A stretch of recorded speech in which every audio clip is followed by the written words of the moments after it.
आप सभी का स्वागत है एक और ब्रांड न्यू वीडियो में। इस वीडियो में हम बात करेंगे नॉन टेक पोर्शन को लेके, क्योंकि काफ़ी लोगों का डाउट होता है कि नॉन टेक पोर्शन कैसे कवर करें। तो इस वीडियो में बने रहिए, इस वीडियो को देखिए और आप 75 मार्क्स आराम से स्कोर कर सकते हैं।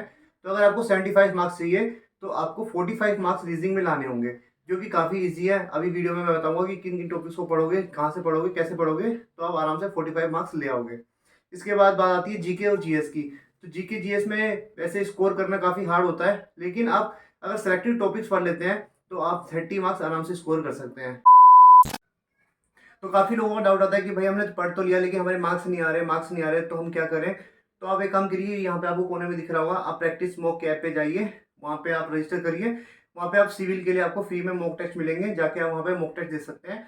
आपको मॉक टेस्ट काफ़ी मतलब अलग अलग तरीके से मिल सकता है। जैसे कि अगर आपको केवल नॉन टेक का देना है तो उसके लिए सेपरेट आप नॉन टेक का टेस्ट दे सकते हैं। आपको टेक्निकल का देना है तो टेक्निकल दे सकते हैं, पार्ट टेस्ट देने पार्ट टेस्ट दे सकते हैं, और वो भी फ्री ऑफ कॉस्ट। तो काफ़ी लोगों को पूछता है कि भैया पैसे नहीं है, क्या करूँ, कहाँ से टेस्ट दूँ, फ्री में पेपर्स भेज दीजिए। तो जाइए प्रैक्टिस मॉक का जो ये लिंक दिख रहा होगा आपको, और डिस्क्रिप्शन में भी आपको लिंक डाल देता हूँ प्रैक्टिस मॉक का। वहाँ से जाइए, आप डिस्क्रिप्शन से ऐप डाउनलोड कीजिए, रजिस्टर करिए और वहाँ पे फ्री में टेस्ट दीजिए। कोई भी उसका मतलब चार्जेस नहीं है, और जो अपनी तैयारी है उसको एक मतलब है ना अलग लेवल पे ले जाइए, क्योंकि पढ़ तो लिया लेकिन मार्क्स नहीं आ रहे, तो टेस्ट से ही वो आपके मार्क्स इंप्रूव होंगे। ठीक है, पहले मैं आपको बता दूं कि कहाँ से कितने नंबर का आता है। तो सबसे पहले बात करते हैं वेटेज को लेके। उसके बाद हम बात करेंगे सिलेक्टिव टॉपिक्स, किन टॉपिक्स को पढ़ोगे तो आपका मार्क्स आ जाएगा, उसकी बात करेंगे। उसके बाद करेंगे रीजनिंग में आपको क्या पढ़ना है। उसके बाद कौन सी बुक्स आप प्रीफर कर सकते हैं। उसके बाद जो लास्ट बात हम बात करेंगे वो वीडियोस की। तो आप इस वीडियो में लास्ट तक बने रहिए, इसके बाद आपको कोई भी वीडियो देखने की जरूरत नहीं पड़ेगी। ठीक है, तो हमारा टारगेट होना चाहिए कि जीके जीएस में कम से कम 30 मार्क्स लेके आना है, और रीजनिंग में 45 प्लस। तो दोनों मिला के अपने 75 मार्क्स आ जाएंगे, और इससे ज़्यादा आप जितना भी स्कोर कर ले वो आप वेल इन गुड है।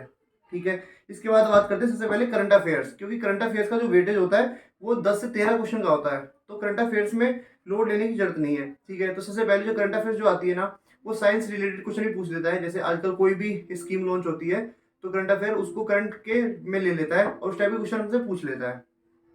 ठीक है, उसके बाद साइंस से आते हैं 15 से 17 क्वेश्चन, जिसमें साइंस में 3 पोर्शन है, बायोलॉजी के, फिजिक्स के और केमिस्ट्री के। ठीक है, तो बायोलॉजी से आते हैं 6 से 7 क्वेश्चन, कई बार 7 से 8 भी देखने को मिलते हैं। फिजिक्स से 4 से 5 क्वेश्चन मिलते हैं अपन को, केमिस्ट्री में भी 3 से 4 क्वेश्चन देखने को मिलते हैं। उसके बाद जैसे जब तक पेपर ऑफलाइन होता था उस समय करंट अफेयर का रोल कम था, और जो अपना है ना उसमें जियोग्राफी का रोल काफ़ी ज़्यादा था। तो इस बार अभी भी करंट अफेयर्स है हमारे, उसको उसका वेटेज बढ़ चुका है ऑनलाइन में, और ज्योग्राफी का वेटेज भी थोड़ा बढ़ चुका है। तो ज्योग्राफी अब 8 से 10 क्वेश्चन पूछता है, पहले स्टैटिक ज़्यादा पूछता था, अब ज्योग्राफी ज़्यादा पूछता है। तो ज्योग्राफी के अब वेटेज है 8 से 10 क्वेश्चन का। उसके बाद पॉलिटी से मैंने बताया था, वो पुरानी वीडियोस में भी 4 से 5 क्वेश्चन आते हैं, काफ़ी ईजी क्वेश्चन आते हैं। उसके बाद बात करते हैं हिस्ट्री की। तो हिस्ट्री में मॉडर्न हिस्ट्री हो गई, मिडाइवल हिस्ट्री हो गई, एंशिएंट हिस्ट्री हो गई, इन तीनों चारों को मिला के 4 से 5 क्वेश्चन पूछता है, और जिसमें सबसे ज़्यादा वेटेज होता है मॉडर्न हिस्ट्री का। इसके बाद बात करते हैं इकोनॉमिक्स का। तो मैंने आपको बताया था इकोनॉमिक्स काफ़ी हार्ड होती है, कई लोग छोड़ देते हैं, लेकिन इस वीडियो में मैं आपको बताऊंगा कि इकोनॉमिक्स के अगर आपको ये सेलेक्टेड टॉपिक्स भी पढ़ लेते हैं 3 से 4 क्वेश्चन में, 2-3 क्वेश्चन तो आप बना ही देंगे। उसके बाद बात करते हैं स्टैटिक जीके की। तो स्टैटिक जीके से 3 से 4 क्वेश्चन पूछता है, और मैं कुछ टॉपिक्स बताऊंगा उनको पढ़ लीजिएगा, तो आपसे 1 से 2 क्वेश्चन तो आराम से बन ही जाएंगे। एक आध क्वेश्चन ऐसे फंसी जाता है जो हमको नहीं आता, वो कितना भी पढ़ लेंगे तो नहीं बनेगा। उसके बाद कंप्यूटर से 2 क्वेश्चन आते हैं, और साइंस एंड टेक के 2 क्वेश्चन पूछे जाते हैं। तो वीडियो को स्टार्ट करते हैं और देखते हैं कि क्या क्या टॉपिक्स पढ़ सकते हैं, तो हमारी ये जो मैंने वेटेज बताया था वो हमारा कवर हो सकता है। तो सबसे पहले मैं आपको बता दूं रीजनिंग का। तो रीजनिंग के लिए आप क्या करना कि 2016 से 2020 के सारे पेपर लगा लेना, और उससे पहले मैं आपको जो टॉपिक्स बता रहा हूँ उन टॉपिक्स को पहले पढ़ ले। जब आप है ना उनको क्वेश्चन को जब लगाओगे तो आपको बेसिक आइडिया होना चाहिए, इसलिए पहले आप इन वीडियोस को देख लेना। जैसे आप सर्च कर लेना कि नंबर सिस्टम, जो नंबर्स एंड अल्फाबेटिक सीरीज को आप पहले देख लेना, क्योंकि नंबर और अल्फाबेटिक सीरीज के 15 से 18 क्वेश्चन पूछे जाते हैं। उसके बाद कोडिंग डिकोडिंग के 5 से 7 क्वेश्चन पूछे जाते हैं, इसलिए आप है ना यूट्यूब पे डायरेक्ट सर्च कर लेना ये reasoning videos related to coding decoding, तो आपको वहाँ पे काफ़ी लेक्चर्स मिल जाएंगे, तो आप उन लेक्चर्स को देख लेना। यहाँ से 5 से 7 क्वेश्चन पूछे जाते हैं। इसके बाद ओड वन आउट के 10 क्वेश्चन पूछे जाते हैं। नॉन वर्बल, जिसमें जैसे कि हो गया इमेज हो गई, एम्बेडेड इमेज हो गई, वो पेपर फोल्डिंग हो गया, कटिंग वाले हो गए, उसके 4 से 5 क्वेश्चन देखे जाते हैं, तो इनको भी आप प्रैक्टिस कर लेना। उसके बाद डायरेक्शन टेस्ट के आते हैं 3 से 4 क्वेश्चन। उसके बाद ब्लड रिलेशन के 3 से 4 क्वेश्चन आ जाते हैं। उसके बाद डाइस वेन डायग्राम, इनके भी 3-4 क्वेश्चन आते हैं। तो इन टॉपिक्स को अगर आप कवर कर लेते हैं तो आपके रिज्यूमे में 45 प्लस मार्क्स आ जाएंगे आराम से। पहले इन टॉपिक्स को कवर कर लो यूट्यूब से, उसके बाद आप टेस्ट दे दीजिए। 2016 से लेकर जितने भी पेपर आप लगा सकते हो, मैकेनिकल वालों का, इलेक्ट्रिकल वालों का, सिविल वालों का, कितने भी मतलब आपको बस प्रैक्टिस करनी है, मॉक्स देने हैं, तो अपने आप है ना धीरे धीरे आपका वो जो टाइम होता है वो भी रिड्यूस हो जाएगा और आपका स्कोर इंक्रीज होने लगेगा। इसके बाद हम बात करते हैं,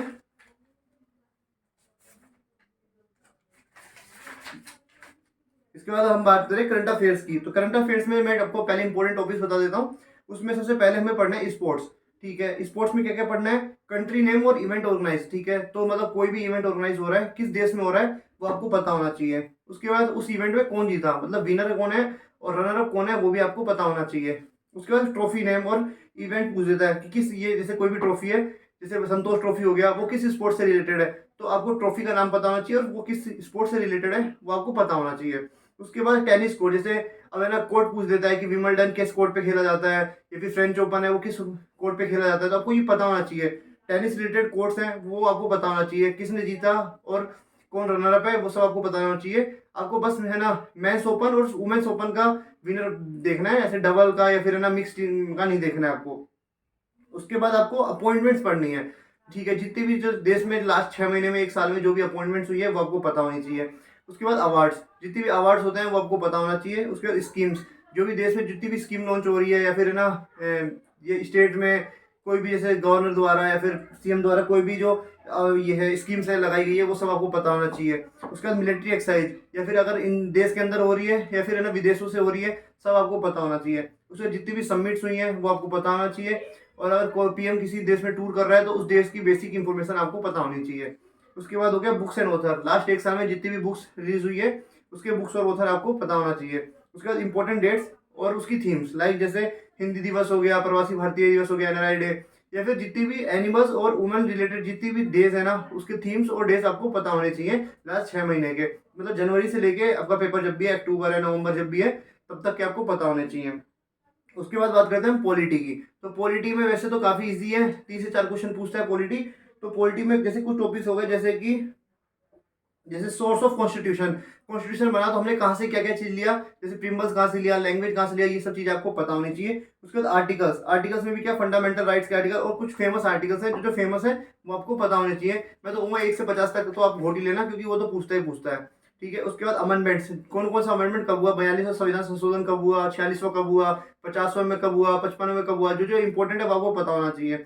उसके बाद कौन से किस चीज का कार्यकाल कब तक है, जैसे कि प्रेसिडेंट का कार्यकाल मतलब कब तक है, फिर जैसे कि चीफ जस्टिस ऑफ इंडिया का क्या है, तो आपको इन सबके कार्यकाल सब पता होने चाहिए। ये किसी भी आप बुक को खोलना और है ना उनके एक लाइन में पूरी लिस्ट होगी, उनको आपको याद कर लेना है। ऐसे अगर वीडियोस देखोगे तो उसमें आप है ना फंसे रह जाओगे।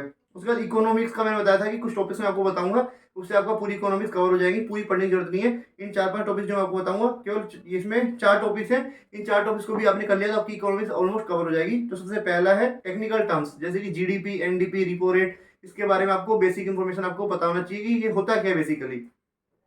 उसके बाद कंट्री और उसकी करेंसी आपको पता होना चाहिए। ज्यादातर तो जो जैसे ना चर्चा में जो जो देश थे, जैसे कि अगर पीएम किसी देश पे टूर पे गया तो उस देश की आपको करेंसी पता होना चाहिए, वहाँ की कैपिटल पता होनी चाहिए। ठीक है, तो ये सब आपको किसी भी बुक से पढ़ लेना है। ठीक है, उसके बाद साइंटिफिक नेम, जैसे कि एपीकल्चर हो गया, वर्टिकल्चर हो गया, इनको आपको पता होना चाहिए। उसके बाद है कृषि रिलेटेड क्रांति, जैसे कि रिवोल्यूशंस होते हैं जो भी एग्रीकल्चर रिलेटेड, वो आपको पता होना चाहिए, जैसे कि हरी क्रांति किसके रिलेटेड है, पीली क्रांति किसके रिलेटेड है, श्वेत क्रांति किसके रिलेटेड है, ये सब आपको पता होना चाहिए। इसके बाद हम बात करते हैं हिस्ट्री की। तो हिस्ट्री में भी अगर आपको लगता है कि पूरी हिस्ट्री नहीं पढ़ सकते आप, तो ये सिलेक्टेड टॉपिक्स है कुछ 5-7, इनको आप देख लोगे तो आपका हिस्ट्री कवर हो जाएगा। तो सबसे पहले डायनेस्टी एंड उसके फाउंडर्स, जैसे जितनी भी डायनेस्टी थी, लोधी डायनेस्टी हो गई या फिर कोई भी डायनेस्टी है, उसके फाउंडर्स आपको पता होने चाहिए। ये किसी भी जैसे स्पीडी हो गई, स्पीडी सॉरी जो लूसेंट लूसेंट की बुक होती है इसमें पीछे पेज में दिखा देता है, तो आप ये देख सकते हैं, या फिर यूट्यूब पे भी सर्च करोगे तो पूरी एक प्लेलिस्ट मिल जाएगी 15 से 20 मिनट की, उस पर आप कवर कर सकते हैं। उसके बाद कितने भी आंदोलन हुए थे, जो फेमस आंदोलन थे, उसके नेतृत्वकर्ता जो भी उसको मतलब लीड कर रहे थे उनको आपको पता होना चाहिए। उसके बाद जितने भी फ्रीडम फाइटर्स थे उनके स्लोगन किसने दिए थे तो वो आपको पता होना चाहिए। और गांधी जी और सुभाष चंद्र बोस के रिलेटेड जितनी भी जो स्लोगन्स थे उनके, जो उनकी मतलब देश के लिए जो जो क्रांतियां थी उनकी, वो आपको पता होनी चाहिए। क्योंकि फ्रीडम फाइटर्स तो बहुत है, कितना याद करेंगे, इसलिए अपन गांधी जी और सुभाष चंद्र बोस के रिलेटेड अगर आपने पढ़ लिया तो अब 2 से 3 क्वेश्चन आपके आराम से बन जाएंगे हिस्ट्री में। उसके बाद बात हम करते हैं जियोग्राफी की। तो जियोग्राफी में जैसे कुछ इंपॉर्टेंट टॉपिक्स है, जैसे कि एटमॉस्फेयर, जैसे किस लेयर का अगर आपसे पूछ लेता है कि 4-5 लेयर है जो अपने, उन लेयर के रिलेटेड कुछ भी पूछ देता है कि एरोप्लेन किस लेयर में उड़ता है, या फिर जो अपने सिग्नल्स हैं वो ट्रांसमिट होके आते हैं जो, तो वो किस लेयर से आते हैं, तो ये सब आपको पूछ लेता है। किस गैसेस का कंपोजिशन पूछ लेता है। तो आप एटमॉस्फेयर रिलेटेड आपको पढ़ना है। उसके बाद सोलर सिस्टम के बारे में आपको पढ़ना है। उसका लेक्स के बारे में पूछ लेता है, तो कौन सी लेक कहाँ पे है, सबसे बड़ी लेक कौन सी है, खारे पानी की सबसे बड़ी झील कौन सी है, कौन सी लेक किधर स्थित है। तो आपको लेक्स के बारे में आपको देखना है, यूट्यूब पे सर्च कर लेना इंपॉर्टेंट लेक्स ऑफ इंडिया, आपको सीधी वीडियोस मिल जाएंगी। उसके बाद आता है डैम्स। डैम्स को भी आप ट्रिक से याद कर लेना। उसके बाद वाइल्ड लाइफ सेंचुरी, ये कुछ टॉपिक्स। फिर ट्रांसपोर्ट हो गया। ट्रांसपोर्ट में कौन, वाटर ट्रांसपोर्ट तो सबसे ज़्यादा इंपॉर्टेंट है। और कोई लेटेस्ट न्यूज़ जो एक साल में जो लेटेस्ट न्यूज़ में जो जगह आई थी उनको आपको याद करना है। उसके बाद बात करते हैं स्टैटिक जीके में। तो स्टैटिक जीके में सबसे इंपॉर्टेंट है नृत्य, मतलब कि डांस। डांस आपको पढ़ना है। उसके बाद इंस्ट्रूमेंट में आपको उन्हीं के नाम याद करने हैं जो काफ़ी फेमस पर्सनालिटी है, जिनको भारत रत्न मिल चुका हो या फिर पद्म भूषण मिल चुका हो या फिर रिसेंटली उसकी डेथ हुई हो, मतलब चर्चा में हो, उनको आपको पढ़ना है। उसके बाद फेमस फीमेल्स, जैसे कि भारत में पहली महिला ने क्या किया, या फिर देश में की पहली प्रधानमंत्री कौन थी, जो महिला रिलेटेड है, जो भी फीमेल्स की रिलेटेड है, वो काफ़ी इंपॉर्टेंट होता है। उसके बाद बुक्स एंड ऑथर, तो आपको बुक्स एंड ऑथर याद करने हैं, पहले वाले और नए वाले तो आप करंट अफेयर्स में याद कर चुके होंगे। उसके बाद बात करते हैं स्पोर्ट्स। तो स्पोर्ट्स में आपको याद पढ़ना है कि ना, राशियाँ भी याद करनी है कि किस स्पोर्ट्स में कितनी मतलब प्राइज मनी मिलती है। उसके बाद हेडक्वार्टर्स एंड उसके सीईओ, और हेडक्वार्टर कहाँ, जैसे कि कोई बड़ी वो है ऑर्गेनाइजेशन है, उसका हेडक्वार्टर कहाँ पे है और उसका सीईओ कौन है, वो आपको पता होना चाहिए। उसके बाद मेन बात करते हैं साइंस की, क्योंकि साइंस के का जो वेटेज होता है वो 15 से 17 मार्क्स का होता है। तो साइंस में फिजिक्स है। फिजिक्स में सबसे पहले आपको पढ़ना है यूनिट्स, जैसे यूनिट्स पूछ लेते हैं कई बार, एक्सेलरेशन की यूनिट क्या है, मास मास की यूनिट क्या है, स्पीड की वेलोसिटी, मतलब सॉरी यूनिट क्या है, स्पीड की वेलोसिटी, कुछ भी पूछ देता है। तो आपको यूनिट्स पढ़ना है। उसकी डिस्कवरी पढ़नी है। इन जो इन्वेंशन हुए हैं जितने भी, उनको आपको पता होना चाहिए। ओवन की खोज किसने की थी, इलेक्ट्रिसिटी की किसने की थी, ट्रेन की किसने की थी, टेलीग्राम की किसने की थी। तो आपको डिस्कवरी पूछ देता है कई बार। उसका लेंसेज के बारे में तो क्वेश्चन आता ही आता है, जैसे कॉनकेव लेंस के बारे में पूछ देगा, कॉन्वेक्स के बारे में पूछ देगा। तो आपको लेंस के बारे में पढ़ना है। ये तीन ही टॉपिक अगर आपने पढ़ लिया फिजिक्स में तो आपका काफी अच्छा कवर हो जाएगा। उसके बाद जैसे 3 तो पढ़ लिया आपने, और कुछ बेसिक आप अपने बचपन की इन्फॉर्मेशन से भी आप कर सकते हो, जैसे आपने बचपन में पढ़ा होगा उससे भी आप क्वेश्चन लगा दोगे। इन 3 चीज को आप अभी पढ़ लेना। उसके बाद केमिस्ट्री में आप क्या क्या पढ़ सकते हैं, तो केमिस्ट्री में आप पढ़ सकते हैं केमिस्ट्री इन डेली लाइफ। उसके बाद पढ़ सकते हैं डिस्कवरी, जैसे किसने क्या, किस चीज का इन्वेंशन किया, वो आप देख सकते हैं। उसके बाद एलॉयज देख लेना आप, और उनके जो एलॉयज के जो केमिकल फॉर्मुलेस होते हैं ना, वो आपको पता होने चाहिए, क्योंकि एक आध क्वेश्चन यहाँ से आ जाता है। उसके बाद बात करते हैं बायोलॉजी की। तो बायोलॉजी में सबसे इंपॉर्टेंट होता है वो जूलॉजी होता है। जूलॉजी से काफी क्वेश्चन पूछता है। तो उसमें आप क्या पढ़ सकते हैं, तो साइंटिफिक नेम पढ़ सकते हैं उनके, या फिर उनके डिपार्टमेंट्स पढ़ सकते हैं। उसके बाद आप क्या, सेल के बारे में पढ़ लेना, सेल से काफी क्वेश्चन पूछता है। उसके बाद ब्लड ग्रुप से भी एक आध क्वेश्चन मैंने देखा था कि प्रीवियस ईयर में ब्लड ग्रुप से क्वेश्चन आया था। अगर हम पढ़ के नहीं जाएंगे ब्लड ग्रुप तो हम वहाँ पे कंफ्यूज हो जाएंगे, इसलिए ब्लड ग्रुप भी पढ़ लेना आप। फिर डिस्कवरी, आपने डिस्कवरी उसमें भी पढ़ा था, केमिस्ट्री में भी, फिजिक्स में भी और बायोलॉजी में भी डिस्कवरी पढ़ लेना कि किसी की खोज किसने की थी। उसके बाद प्रोटीन के सोर्सेज, जैसे अपन खाते हैं, कैरेट में क्या कौन सा प्रोटीन है, किससे क्या मिलता है अपन को, तो प्रोटीन के सोर्सेज आपको एक वीडियो मिल जाएगी, या फिर मैं आपको पीडीएफ प्रोवाइड करा दूंगा टेलीग्राम ग्रुप पे, वहां से आप देख लेना। तो ये काफी इंपॉर्टेंट है। इसके बाद रिएक्शन की कन्वर्जन, जैसे कि मैकेनिकल से केमिकल में कैसे होता है, तो ये रिएक्शन के कन्वर्जन की एक टेबल होती है कुछ 5-7 लाइन की, उनको देख लेना, वहां से एक आध क्वेश्चन फंस जाता है। उसके बाद विटामिन पूछ देता है, विटामिन के क्वेश्चन भी मतलब काफी देखे जाते हैं, हर साल एक क्वेश्चन आता ही है। फिर डिसीज मतलब वायरस से कौन सी डिसीज होती है, या फिर इनसे डिसीज से एक क्वेश्चन आता ही आता है, तो वो आप भी देख सकते हो। टॉपिक्स हो गए। उसके बाद आप लोग, कई लोग पूछते हो कि कौन सी बुक को आप प्रीफर कर सकते हैं, कौन सी बुक में आप क्वेश्चन लगा सकते हैं। तो फिर ये जो मैंने फॉलो की थी, ये किरण की एसएससी वाली बुक है, इसमें सारे क्वेश्चन है। तो अगर आपको ये जैसे जो टॉपिक्स मैंने आपको बताया, अगर वो आपके टॉपिक्स कवर हो जाए तो इसमें आप सारे पीवाईक्यूज हैं उसको आप लगा लीजिए, तो आपकी जो जो भी कमियां रहेंगी वो यहाँ से दूर हो जाएंगी। और अगर आपको रीजनिंग के लिए करनी है तो आप इसको भी प्रीफर कर सकते हैं। ये आईएएस मास्टर की जनरल अवेयरनेस एंड रीजनिंग की बुक है। इसमें जितने भी 2004 से लेकर 2020 तक के सारे पेपर्स हैं, पीवाईक्यूज हैं। तो आप अपनी तैयारी को देख सकते हैं कि जो आपने पढ़ा है इसमें मैच कर रहे हैं कि नहीं। मैंने दिए थे तो मेरे 35, 34, 32 ऐसे मार्क्स आते थे। आप भी देख सकते हैं कि आप कितना स्कोर कर रहे हैं। और रीजनिंग की प्रैक्टिस आप यहाँ से कर सकते हैं, डेली एक टेस्ट लगाइए, और मुझे पता है कि आपका अच्छा स्कोर आएगा। 75, 78, 80 मार्क्स भी आप मार सकते हैं अगर आपका जीके अच्छा हो गया। तो इस वीडियो को यहीं पे खत्म करते हैं। चैनल को सब्सक्राइब और वीडियो को लाइक जरूर करें, और कमेंट सेक्शन में बताइए कि आपको ये वीडियो कैसी लगी। Thank you.